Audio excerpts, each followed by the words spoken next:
quand une personne meurt, je pense que ses parents ont le droit de réclamer la vérité. Surtout dans des conditions que nous connaissons tous. Didier Badji et Fulbert Sambou étaient des militaires et des gendarmes qui ont servi dans l'État, dans la gendarmerie et dans l'armée pendant plus de 24 ans. Donc, s'ils disparaissent, je pense que l'État doit communiquer. Et si l'État ne communique pas, nous sommes tout à fait dans le droit de demander à l'État des comptes pour qu'ils nous disent ce qui s'est réellement passé. Et pourquoi ils ne communiquent pas sur la mort de nos frères qui sont disparus depuis maintenant 3 ans.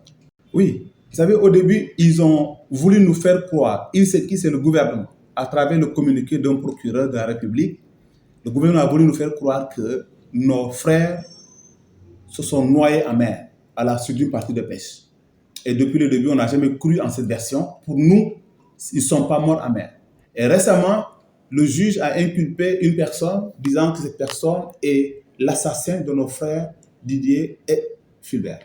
Et en ce moment, nous sommes donc dans le droit de demander et de réclamer la lumière et que justice soit faite. Oui, vous avez bien fait de parler de lenteur parce qu'ils sont décédés, ils ont disparu le 18 novembre 2022. Ça fait maintenant 3 ans. On est au courant de rien du tout. Alors, notre plan d'action est très simple. La dernière fois, on a commémoré le 3e anniversaire de décès. Après, nous avons fait une marche pacifique jusqu'au niveau de rond-point Jet d'eau en venant de l'église des Martyrs de l'Ouganda. Le 18, nous avons fait une conférence de presse. Et là, nous nous organisons à mener une grande manifestation qui va regrouper tous les Sénégalais épris de paix. Pour que tout le monde sache que leur disparition, ça ne concerne pas que nos villages. Ça ne concerne pas que la Casamance, ça concerne tout le Sénégal et tout le monde entier. Donc, nous inviterons tous les Sénégalais à venir prendre part à cette marche le moment venu. Oui, parce que le gouvernement qui était là a voulu, à travers la peur, faire croire aux Sénégalais qu'on n'a pas le droit de manifester. Ils ont cru qu'en faisant peur aux gens, en tuant les gens, tout le monde allait s'arrêter, on allait laisser Ousmane Sonko se faire arrêter et qu'il ne participe pas. Mais comme les jeunes étaient décidés et déterminés à ce que un 3e candidat ne soit pas éliminé de la course, ils se sont levés pour lutter. Et c'était dans le droit. Ils ont voulu lutter, ils ont refusé, et puis les jeunes ont manifesté. Malheureusement, on a eu autant de morts, ce qui, à mon sens, ne devrait même pas avoir lieu. On ne devait pas tuer autant de personnes juste pour passer un 3e mandat. Voilà, ça c'est une très bonne question, parce qu'on a élu Ousmane Sonko pour la rupture. Il a promis d'y répéter plusieurs fois avec le président Bassirou Diomaye Diakhar Faye. Et c'est pour cela que les Sénégalais se sont levés comme un seul homme pour la lutte pour eux. Pour nous, réellement, nous attendons la rupture.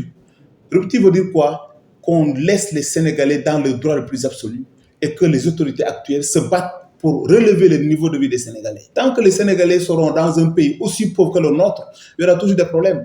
Donc nous attendons que le Djoub Djoubol Djoubanti soit vraiment une réalité et que le balai que le président avait pendant la campagne servent vraiment à nettoyer toute la saleté qui est dans l'administration et dans le système contre lequel PASTEF a lutté pendant des années.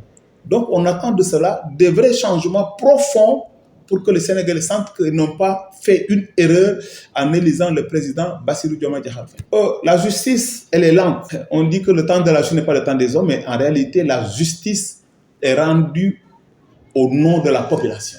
Et nous attendons, après 3 ans, c'est maintenant qu'on vient de nous dire qu'on a arrêté quelqu'un dans le cas de cette affaire. Et cette personne qu'on a arrêtée, pour nous, cette personne à elle seule ne peut pas tuer Fulbert seul, encore moins Didier. À peu près raison, les tuer tous les en même temps. Cela veut dire que la personne en question a des complices, et ces complices ont des commanditaires, et donc toutes ces personnes doivent être identifiées et répondre devant la justice sénégalaise. C'est ce que nous attendons, que justice soit faite, que la lumière soit faite. Maintenant, quand tout sera fait, on peut nous parler maintenant de réconciliation, on pourra accélérer une réconciliation. Mais réconciliation avant justice et vérité, pour nous, ça ne peut pas se passer. Nous refusons cela. Voilà. Donc, demandez encore au ministre de la Justice, au ministre de l'Intérieur, au Premier ministre et au président de la République de travailler dans le sens d'élucider toutes les morts qui ont eu lieu pendant cette période de 2021 à 2024. Et qu'il lutte pour que justice soit faite à tous les niveaux de la vie des Sénégalais. Ceux qui ont pris l'argent, que justice soit faite. Et que même moi-même, si demain je brûle un feu rouge, que justice soit faite. Il ne faut pas qu'on néglige les petits détails. Quand on néglige les petits détails, il a brûlé un feu rouge, ce n'est pas grave. Il n'a pas sur le côté, ce n'est pas grave. C'est ça qui va amener l'indiscipline, qui va se caractériser par des comportements comme ceux auxquels on a sauvé au Sénégal.